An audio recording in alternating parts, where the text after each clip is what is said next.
welcome back.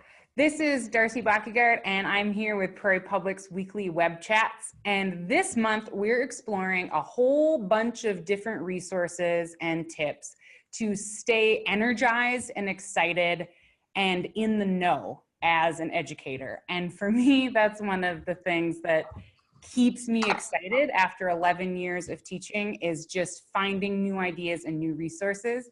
And one of the new resources I have discovered is Miss Andrea. Hello, Andrea. Hi, how are you? I am great, and I'm really excited. I was telling someone else, I'm so excited to have this conversation. We're talking podcasts, and this woman shared 15 resources with me that I had never heard of. I actually was at home watching, and I could see you adding things, and I just kept getting more and more excited. Right. On my excitement, tell us who you are and what you do. My name is Andrea Wycombe. I'm a library media specialist with the Bismarck Public School District. I was in the elementary the past 5 years, and I am new to the middle school level this year. So I like to keep learning and growing and new challenges, and so this came upon me, and here I am. And thanks for taking the time out. I always really appreciate when teachers are willing to take a pause from their lives to share ideas and resources. So I'm really excited. This is kind of yes about this topic of talking podcast and blogs. Yes. But in the last, I would say, year and a half, I have really found that I really enjoy and get a lot of ideas from podcasts. Mm-hmm. I have found, I always say Twitter saved my job, which is where I find and curate a lot of my resources, but it's just that idea of being connected. And you can be connected to a local group of teachers, and that's amazing, but you always learn and grow by that wider connection, that professional learning network that you have. And with the resources we share today, paired with Twitter, it's super easy to just take it all in. That's all you have to do. That's the beautiful part. It doesn't take any work except for to turn it on. So I love, there were a couple things that you said in there that I really love. One, that these kinds of connections with teachers who aren't in your building, might not even be in your state, is what saved you in teaching and keeps you inspired and excited. But also that second part of, this is, it's kind of weird because it is kind of passive, but on Monday morning driving, I listened to the Google Teacher Tribe and I was and you have so many, so you can just sit back and enjoy, but get some really great ideas. Yes, absolutely. I'm kind of a toaster. So if I hear something, I want to try it. And so I have a few teacher favorites that will, take me on anytime I offer a challenge. And so I pop in and we try new things. And I always think, with kids, that's when you hear something and take it in, that's how it sticks and becomes real, is when you do it. So we pop in and try things. Yeah. And I like that these podcasts, it gives you, it's kind of just a taste. Mm-hmm. And then up to you to find those things that you want to. I like that image of being a toaster, of you want to put something in and heat it up and have it pop out and see how it goes. Yeah. The resource deck, if you're joining us on YouTube, the resource deck is in the video description. And so you can check out all of these resources and links right here. She's a weird person to quote in an education blog, but as we start on this journey, and as I was thinking about the month of January, this really spoke to me. The idea of find something you're passionate about and keep tremendously interested in it. And I find that the times where I'm not super interested in what I'm doing or what I'm teaching, that has negative effects for my students and for me, what you said of staying connected to education. And I find though, when I stay passionate and when I listen to these people and hearing new ideas, I'm tremendously interested. I Any would comments on that? I agree, and it rubs off on the kids. Whether your attitude is kind of down in the dumps or passionately excited, it wears off on the kids. You make your own weather, and the other cool thing I've discovered from podcasts is teachers share vulnerably their struggles. Like, this is what happened, and this is why, and I tried this. So it's kind of an all-encompassing good piece of learning.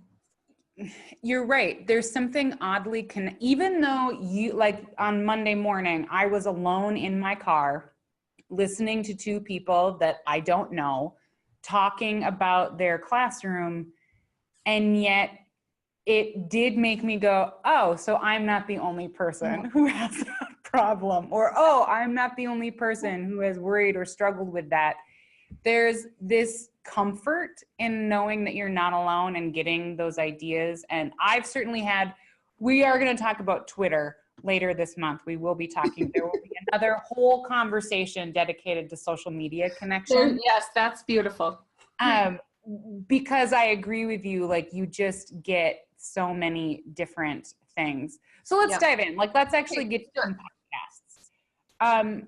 I have these organized. I tried to kind of organize them by just some general teaching ideas. These are continuing general teaching ideas. I've got some podcasts that focus a little bit more on having a conversation, mostly with teachers, and then some tech. These are quick ones. These are all like 10 minutes. Yes. Yep. And some education podcasts, some techie education-y podcasts. Yep. Do you have a favorite place that you would like to start? I'm kind of open. On all those pages, I listen to almost all of them, and for many different reasons. And so wherever you want to go with it, I'll start. Or if you want me to dive in, I'm good with that too. Right. Let's go back up to the top, and we'll just kind of scroll through. I won't say much about this other than to say Education Podcast Network. Yep. This is a series. They produce a whole bunch. So if you go to this one resource, you can explore quite a few lots of different ones. Yep. A lot of different podcasts. So this first resource is not its own podcast. It's just a list of a lot of podcasts. And it's a nice curated list of things, especially if you want to try something different, to take a look. They have a lot of everything on there. Yeah, there are quite a few of these. There are about 4 of these that I listen to regularly, and then several of these that I've never checked out. Yep. So if we're not covering topics that are of importance to you in your educational experience, take a look. Take a look here, because chances are we just aren't listening to that particular podcast, but probably it does exist. So that's resource number 1. Which of these geniuses do you want to talk about first? Oh boy. Let's go to John Spencer. I just heard him speak at TIES, and it's so fun when you hear them in real life. You kind of make that more personal connection. Yeah, I love John Spencer. I have his book Launch. Yep.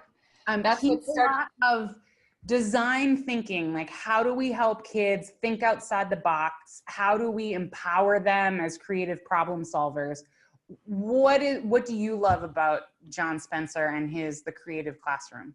Well, I read Launch, and that started me on a path of design thinking and Genius Hour kind of combined.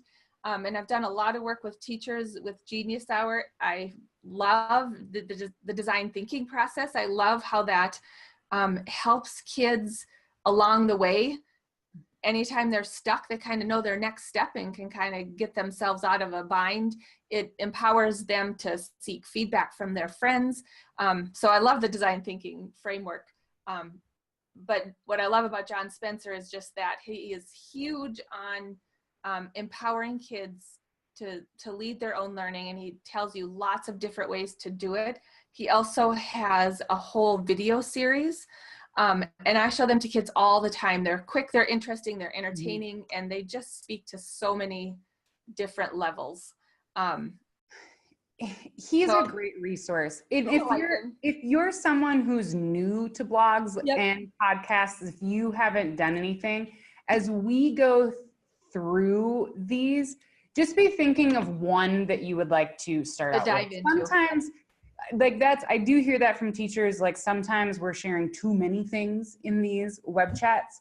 So focus in on finding, we're going to try to give you a taste for what this person is like. But you can see, I'm scrolling through some of his episodes. Again, not very long, 15 minutes. But look at some of these strategies for building empathy with your students. A 3-minute just mid-year reboot, right?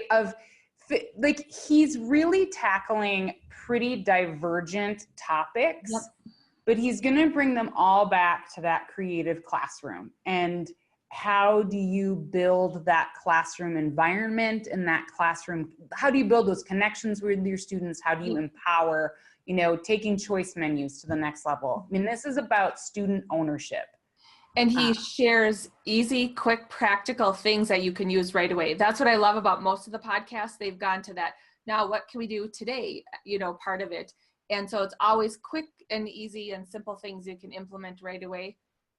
The other thing, before I forget, always on any podcast, go to their website or their show notes, because there are more resources than they talk about on their shows that you can dive into and take and steal and reboot and reuse. And so always make sure you visit the website after you've listened to the podcast. Yeah, I apologize for all of the flipping, but I thought we might have had, and I know I also linked to some John Spencer resources in a PBL chat that we have coming up in February. So you can get a sense here. How do you, this is kind of weird, but when and where, how do you listen to your podcast? What is your kind of flow?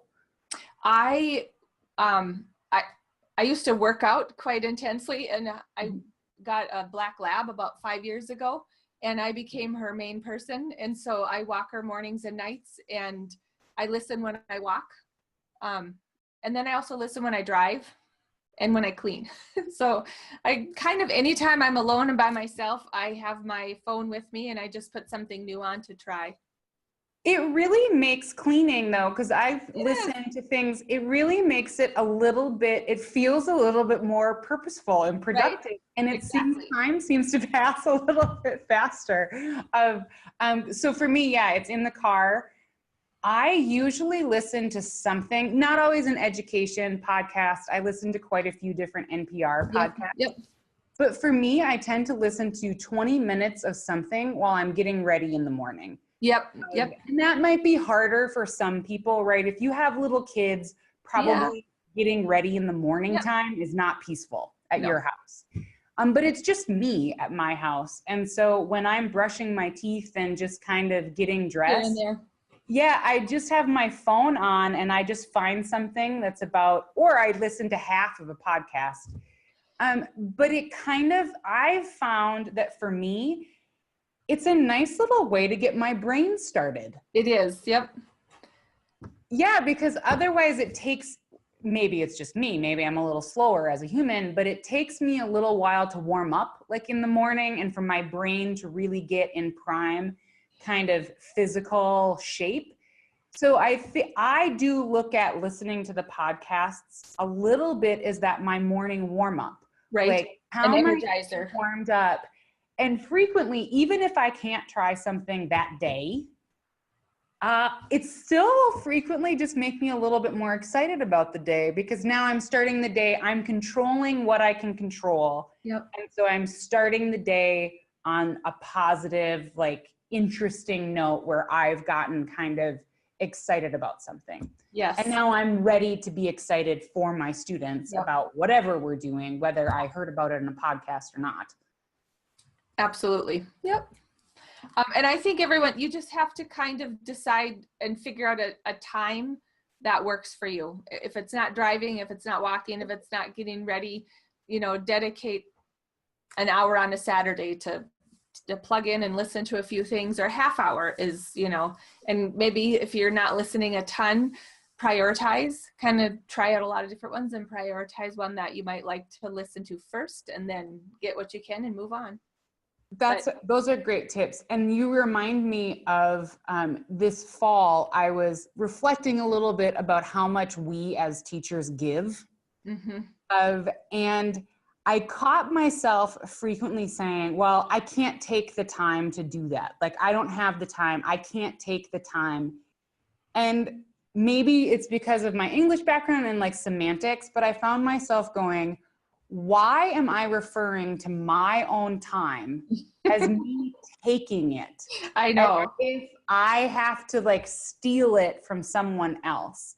That if I take time for me, so I'm trying to stop saying, well, I need to take time to listen to a podcast. Because for whatever reason, my North Dakota-ness, that makes me feel selfish. Like, well, I'm taking time that I could have been helping students, or I could have been, all of these other things. And I'm trying to just say I'm using my time. Exactly. Because it's already my time. Yeah. And I give my time to my colleagues, to my partner, I give my time to so many other people. I get to keep a little bit of my own time. And I get to use it for what's going to help me be a better giver in all of those. Exactly. And I think that's part of the mentality of being a North Dakota nice person. It's just the way it's just the way we're built. And when I hear relatives or people that have lived in other parts of the world and it's not like that, it's refreshing to know that we care as deeply as we do. So, and thank goodness that we do. Our students are lucky to have us. But if we can be that generous, but also be fired up and refreshed and continue to be passionate, we're going to be that much better. That much better. Absolutely. In doing those things. Absolutely. Will you tell me about Spark Creativity? I don't know much about Betsy. So I came across this, I don't even remember how, probably on Twitter, but she is a practicing active English teacher, and I believe she's in the high school. But she just, how that one person thinks the same way you do, and you're like, oh, I could use that. I could use that. I would do this. That's how hers are. And she shares relentlessly everything she does. And so, she, English strategies. So strategies in an English classroom that you can implement today. She has everything. Station model is kind of one of her big things. And how do you make that purposeful? So she's got that. She does have a Facebook group that you can post to and get information back. Just tons and tons of resources. And it's always nice when they're actively teaching, because you get her reflection on, after she's done it, how she tries it and what she's done. Her other big thing that really spoke to me was she likes the AVID strategy. So you'll see a lot of that in there. And I don't know that she calls them AVID on her podcast, but she uses those good teaching pedagogies. And then she also does maker spaces a lot, and she ties it to a curriculum, which that's so often you hear, well, so maker spaces are, 4 C's and they're creative but they're fun. They're not learning. And I said, well, it's amazing what they learn and not fun. But when I can tie it directly to a lesson or a piece of curriculum, that makes it even more amazing and more purposeful if it needs to be. But she is a big believer on, if you get the kids actively building, doing, creating, the next work of writing and, speaking or whatever it is that the work that they're doing after they're creating is so much more brilliant because their minds are active. So that's what really spoke to me about her. And then if you look there, it's just a million ideas. Yeah. And every time she speaks of something, she shares it. So if it's a resource or a Google Doc or whatever, she shares it with you. So it's quick and easy. You don't have to rebuild anything. You just listen and grab and use it. So. Yeah, and I think this is a good reminder too, since it's right here. I tend to listen to my podcasts on my phone because, and like you're exercising with your dog, I cross country ski in the winter and we bike in the fall, summer. And I like to listen to something while I'm skiing or biking. And that's like a nice 45, 50-minute chunk of time. But you can also, there have been times just last night while I was making supper, I just listened to something, I streamed something just on my computer. So you can just listen to her right here on your computer. You can also use whatever iTunes, or I use Stitcher, Google Play. There are lots of different little podcast apps that you can use to kind of help organize and stream those. And I'm not going into that, but if you do need help with any of that, feel free to email me as well. I'm biased, but I have a mind crush on Jennifer Gonzalez and the Cult of Pedagogy. So my bias is, if you are dabbling and you want to try someone, whether it's a podcast or a blog, I cannot recommend this woman highly enough. She was a teacher and then she trained teachers. I do appreciate Andrea's point. Like, it's fun hearing from teachers who are actively in the classroom. This is what Jennifer does full time now. And so she's devoted to cultivating these resources. So they're a little bit broader. Some more like general strategies and deep strategies. Usually a podcast a week. She talks to other teachers. But while we're here, I also want to show you, I mean, we're talking about podcasts and blog. She has both. And she has just this great, the craft of teaching. Like, you look at these general topics, like this is it. Like, this is, if you're struggling with something, or if you're feeling frustrated, or you've got that one kid who just, your normal routine is not working and you want to try to find a solution. Tap in. I really think that probably she's going to have a strategy that will work for it. So less content specific material, but more general teaching instructional strategies. And the thing I love about Jennifer Gonzalez is she always has kids in mind, but she's always looking out for those kids that they're always those good kids, but they're quiet and they kind of tend to fall through the cracks, and to identify them and to have strategies for them. And she also believes in, a lot of empathy built into everything she shares.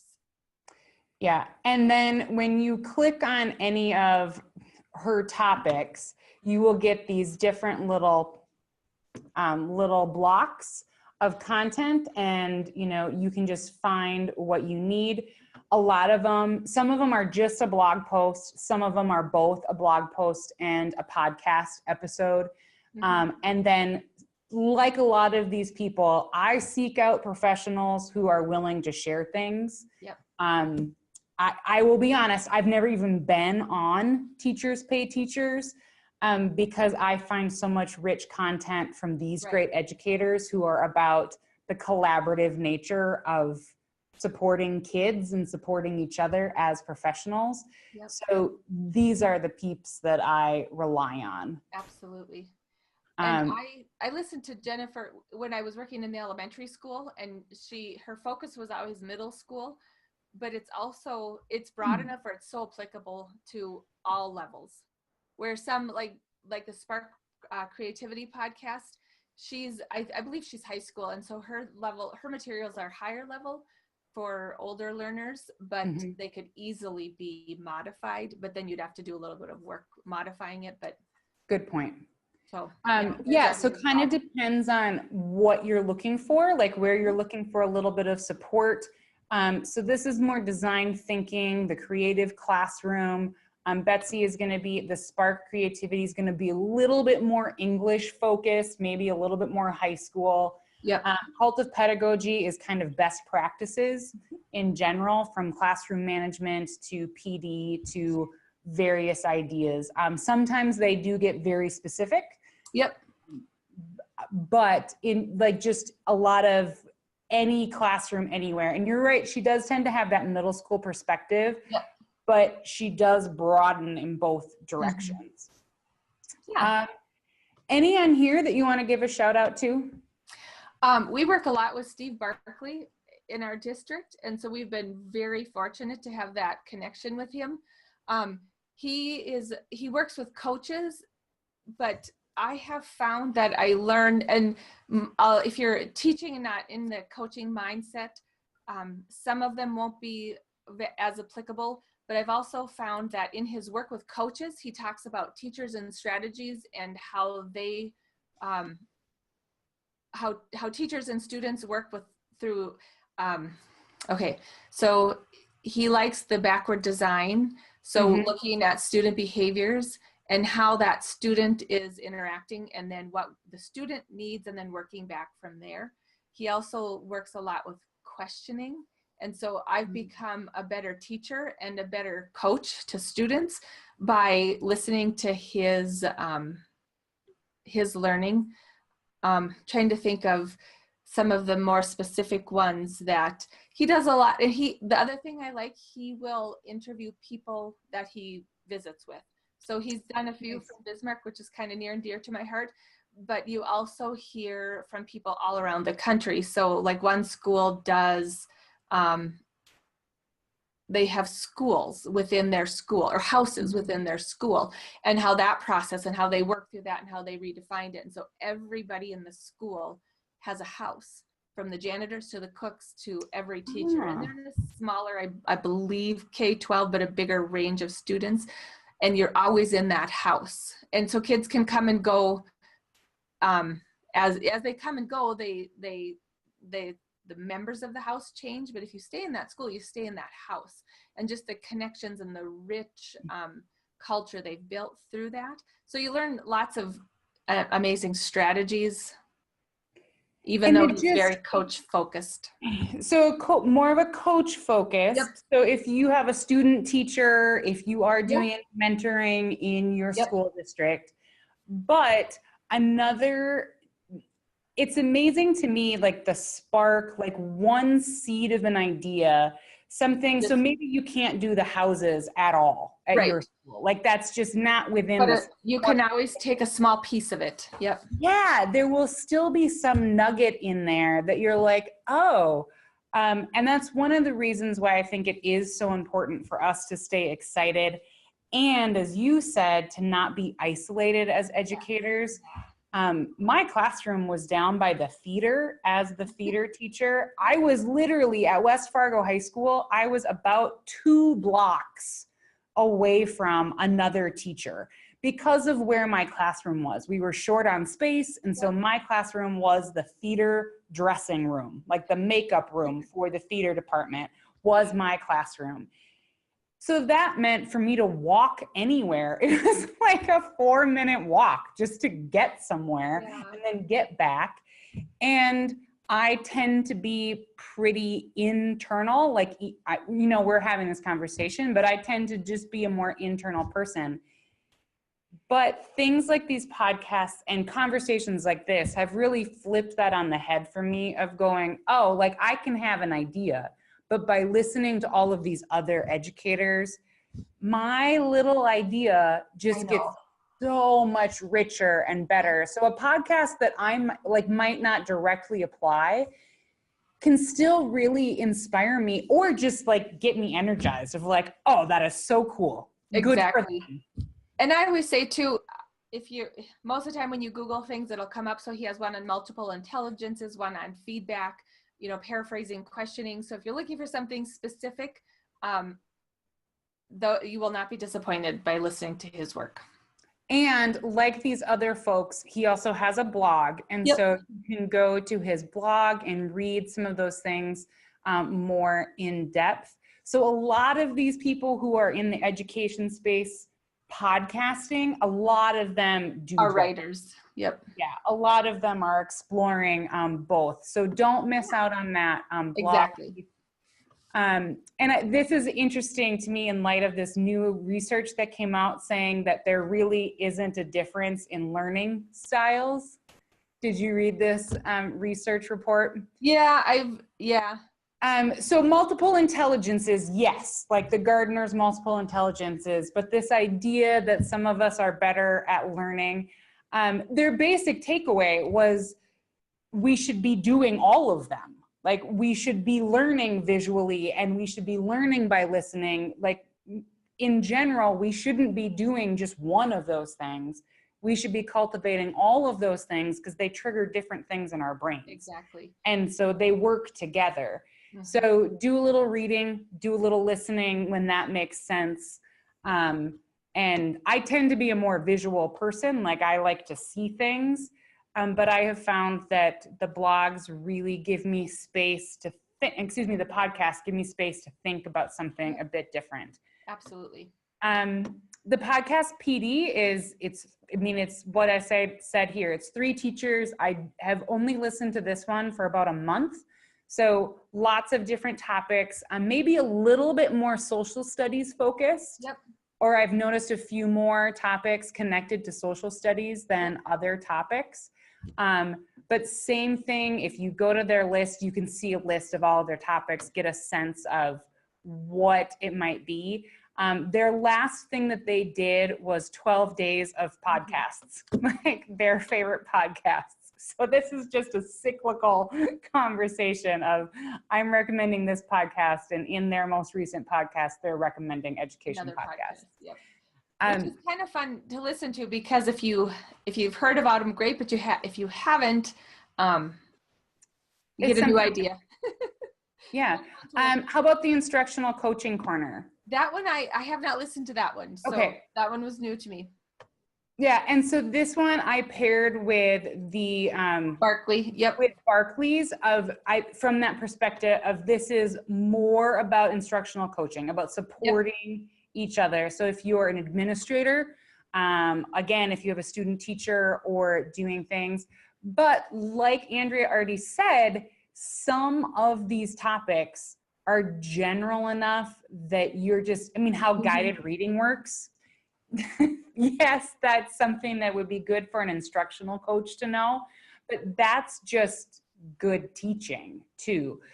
So just because something says instructional coaching corner, still maybe just peruse the topic list, see what sparks an interest for you.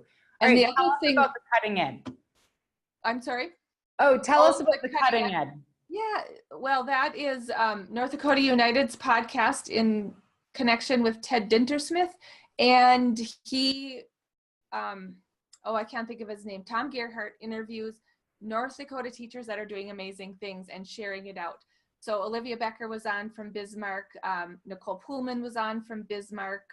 There may have been more, I'm not thinking right now, but there's, I didn't get a chance to watch the My Not Teacher one, but the one previous, one more down, was from a teacher in a small school who teaches, she's a choir teacher. And she talks about the amazing thing she was doing with choir, and it was a small school, and so you needed all your kids on board, and they weren't always the best kids, but they took on this huge challenge of this cool song, and just the way she interacted with her kids and the way she brought in history and art and culture and connected it to the curriculum, and I was just like, oh my gosh, that's amazing. That one, that was kind of one of my new favorites. And she's a teacher in New Rockford, a small town in North Dakota. And I never would have heard about her in any other way except for listening to that podcast. And I just think it's really cool. I really truly think we have a lot of amazing things going on in our state. And so for somebody like that to showcase it on a weekly basis is pretty amazing. So it's great. And Prairie Public, just transparency, we do help support this podcast. Okay. And so if you are a Prairie Public listener, the podcasts are aired on Prairie Public Radio as well, so that we can help reach a non-podcast audience. And share these, because you're right, there's just amazing rock star teaching going on in pockets in North Dakota. So I'm really excited that the folks here at Prairie Public are airing that for the general public, because I think mostly educators are listening to the podcast. Not exclusively, but mostly. And so it's nice that we're also, like, these stories are being shared. It's fun to celebrate each other, and that's what this does. These were two teachers that worked on this really cool writing collaboration. So you were talking about like the houses. Ashley, North Dakota, they're a K-12 building. And so the high school English teacher who teaches 7th through 12th grade English was able to partner with the 3rd grade teacher to do some peer editing and some reflecting. And so again, you might not be able to do that in your classroom, but hearing their story may inspire you to take a stab at something else. Absolutely.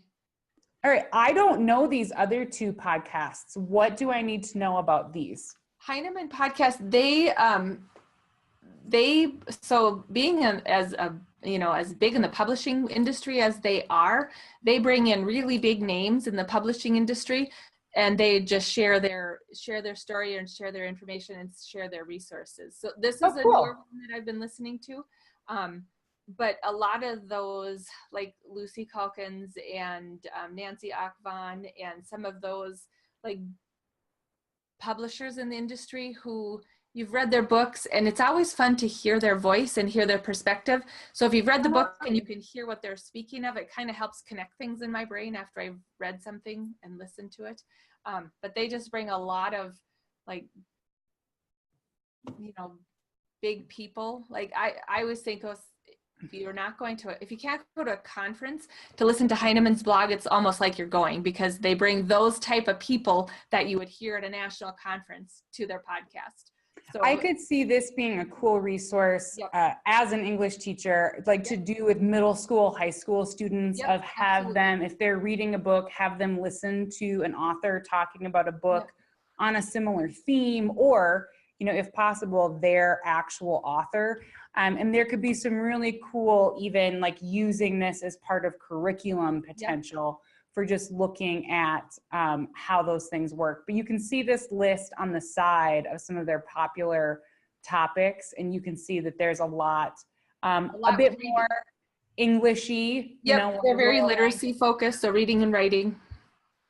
And how about Brainwaves? Brainwaves, so they are near the I should have looked this up. I don't remember now. They are teachers, and they live in St. Vrain Valley School District, and it's in Colorado, I believe. Okay. And it's Longmont, Colorado. Longmont, Colorado. But I have been absolutely amazed at the speakers that they get on their podcast. And so it's a lot of these really, really, really, really well-known people and there's some of the ones that they have this most recently, but some of the big, big, big people in education that they get to come talk on their podcast. I think they had John Hattie speak, and Mark Penny Wagner. So a lot of big people. It's a lot of not necessarily strategy and content, but philosophy and good pedagogy and some research in there. So it's one I listen to when I listen to it, that's what I expect. I'm not expecting like a resource and a strategy I can use, but a philosophy and a pedagogy that I can maybe solidify something that I already believe in, or if I'm questioning something and I hear it, it kind of, reassures you that you're on the right track. So, or again, just some of that big picture kind of ideas. And so maybe not something that you're going to take right to your classroom, but something to get the gears going. And something to certainly give you that spark of just inspiration of why am I doing what I am doing, as well as help you think about just what is happening in the greater educational world. Like sometimes it is pretty easy to go into your classroom at your school in your town and kind of feel like this is what education is. And it's always interesting to me just to have my box expanded. Yes. And have things, you know, like really have to be a bit different. Yeah. So it just adds to your knowledge bank. These are some quick ones. So if you have 10 minutes, like these are the 10 minutes. So the TED Talk Daily, they're not education connected. Not always, no.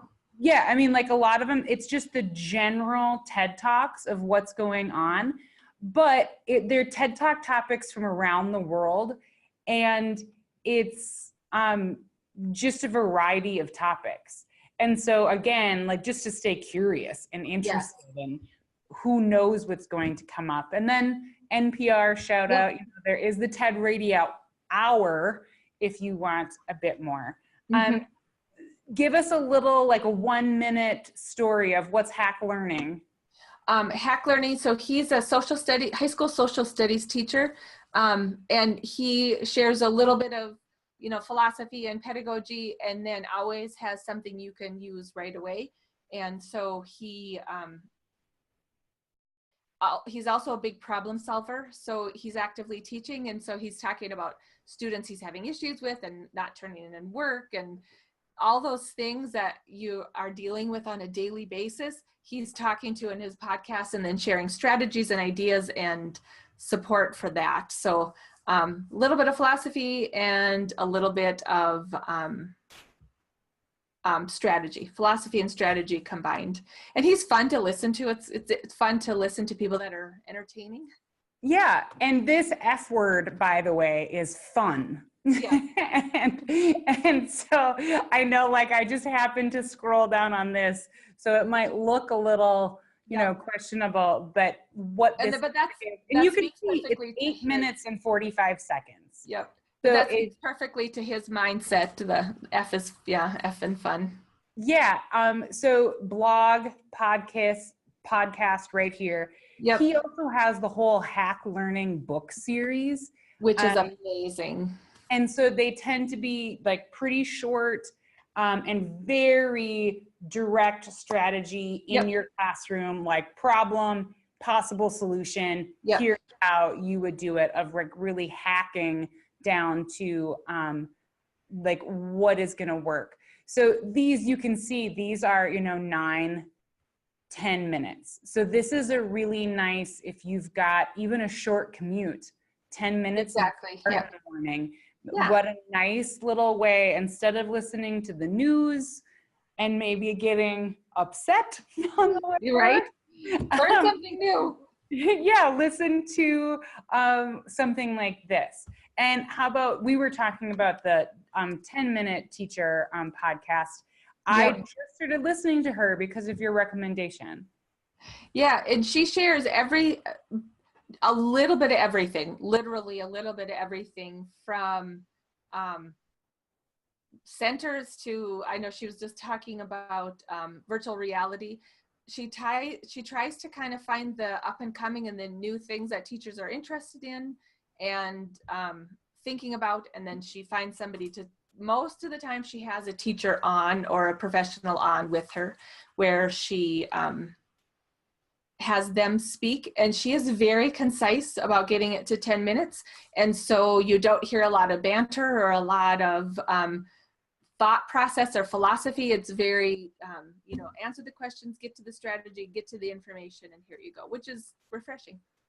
Yeah, I listened to this 5 questions we ask while using rubrics, and it was just that. It was these questions, a little bit of the why, and it did make me go, good reminders. Yep. Exactly. So it wasn't anything that like blew my mind of like, oh my goodness, but there were several of the 5 questions that I went, yes, I could do a better job of asking that question. It's very practical, maybe as a good very practical. Very practical. Just what is going on. And our last chunk are some techie podcasts for those of you who are into integrating new tech tools, new tech ideas. We were joking, like I already said, I listened to the Google Teacher Tribe on Monday morning when I was driving in. So that is one that I hit, and I subscribe to Matt Miller's blog. So he is a constant in my life. Do you have a go-to? Do you have a favorite on this list? I definitely the Google Teacher Tribe. We're a Google school, and so I always say Google has revolutionized the way we do our job, the amazing resources and the way we can just interact with technology, all thanks to Google. And so what I love about them is they share what's new and upcoming with Google's stuff. So from the keyword blog, like if this is changing or that's changing or this menu or that menu or this idea or that, this in slides and this in drawing and, all of that. And then all of those kind of little outliers that Google has, like Google Keep and some extensions and things like that. They sometimes have a person on talking and sometimes they don't. Sometimes they just share information. And then they always share stuff from the blogs, from the blogosphere. So other things that people are doing that they're sharing. And for me, what is most helpful about listening to the Teacher Tribe, if you're a Google teacher, if that is your go-to, I mean, if you're an Office 365 teacher, feel free to listen to it. A lot of the things that they talk about are almost directly transferable. Like in terms of how they're using the tool, you could use Sway and Microsoft Forms and PowerPoint in the exact same ways. So don't let Google Teacher Tribe totally turn you off if you're an Office 365 school, because those strategies of how to use the technology are 100% transferable. Absolutely. The things that aren't transferable, but what I find very helpful, is they will run down a list of updates, like what has changed and what is on the docket for Google. And for me, because Google is constantly updating and constantly revising some things, and things kind of disappear, but new things are added, that for me every week is just a nice, like, and you can kind of expect it, versus working with kids and it looks different all of a sudden. So but kind of, to me, my same thing would be like, you probably don't need all 5 of these techie podcasts, but take a look at their list. I just saw Casey Bell, who hosts Google Teacher Tribe. She just tweeted, you talked about learning things on Twitter. I saw this and shared this on Twitter, I think Monday night, I think just last night, that she had shared this. And so the House of Ed Tech, he has a list of his favorite, and my computer is very slow. All of a sudden. This list, all of a sudden. That's the way technology goes. It is. But I need something. But he has a list of his favorite podcasts.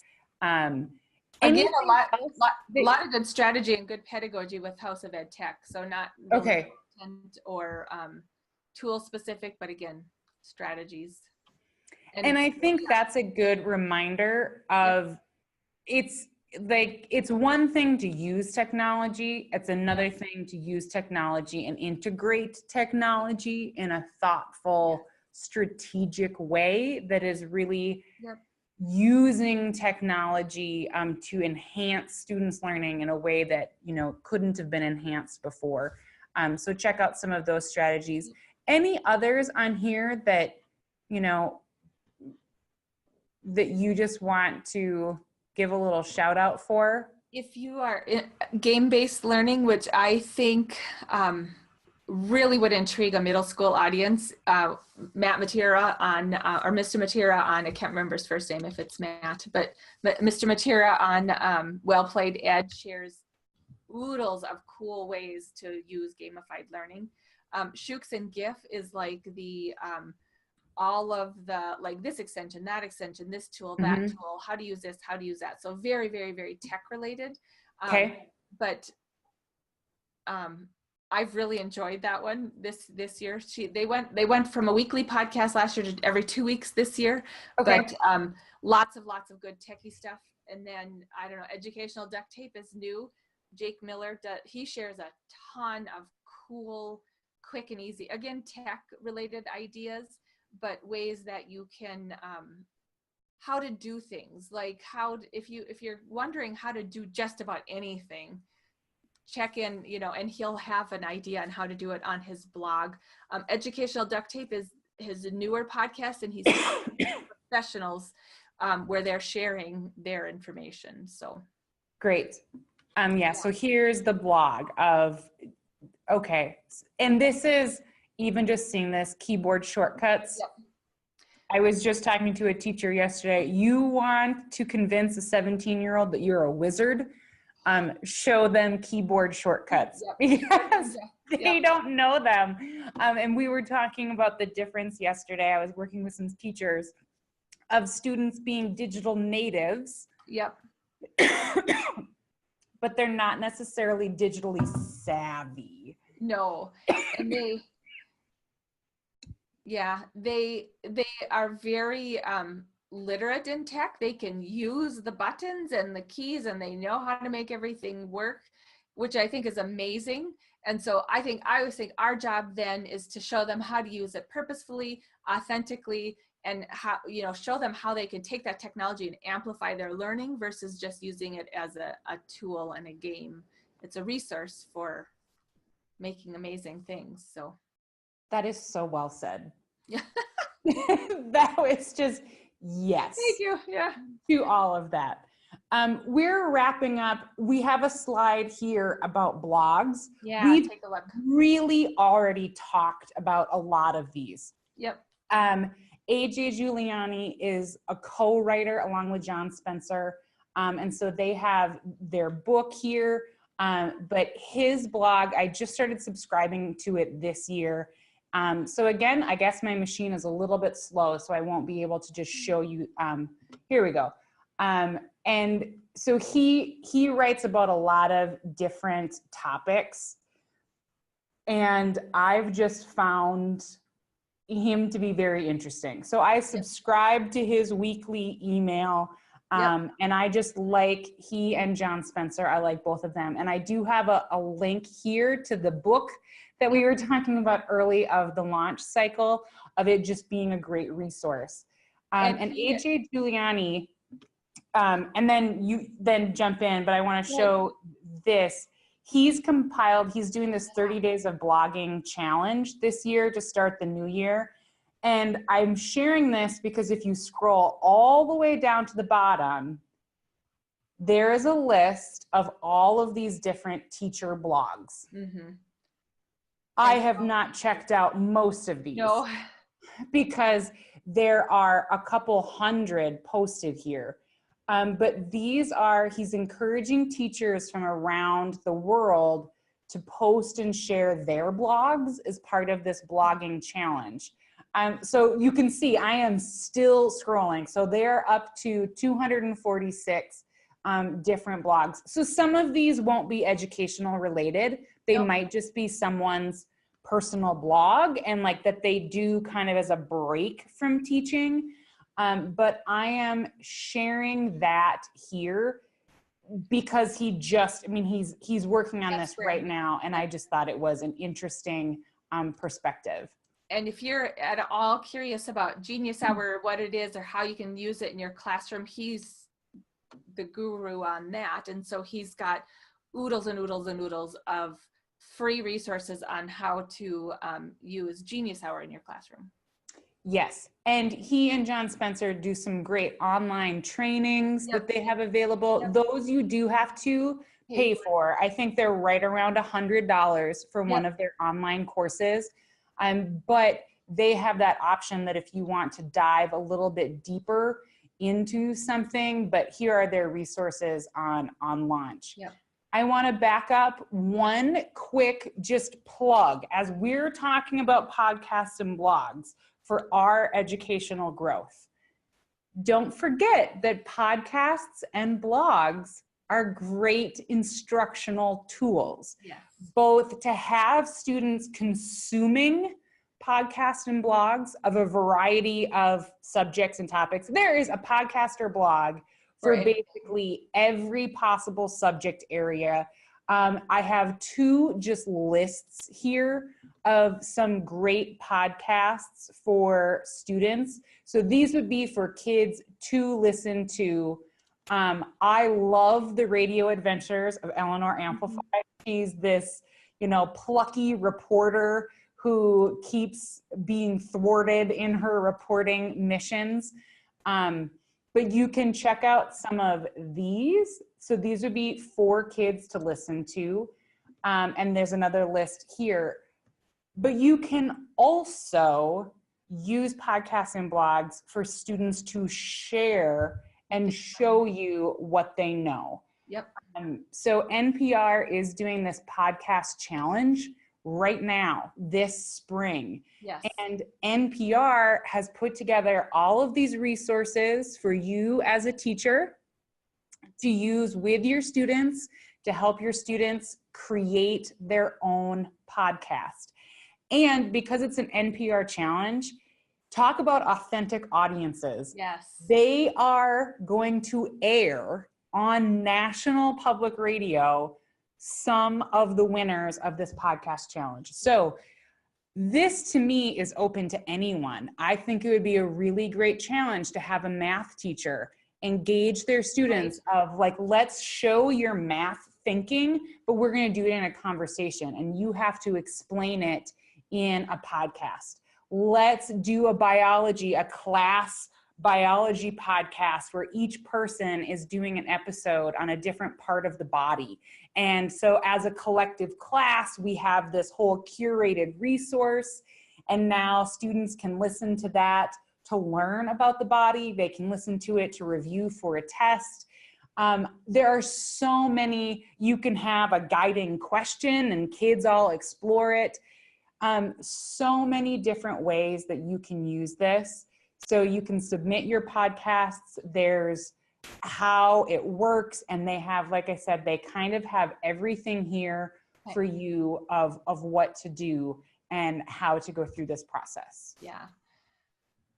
Podcasts are an amazing, well, two things. It's always an option for when we do choice learning for students, because it's a great way to empower them to, think of different concepts within that learning that they can share in a number of different sessions rather than just all at once. The other thing podcasts are good for are building your students' listening skills.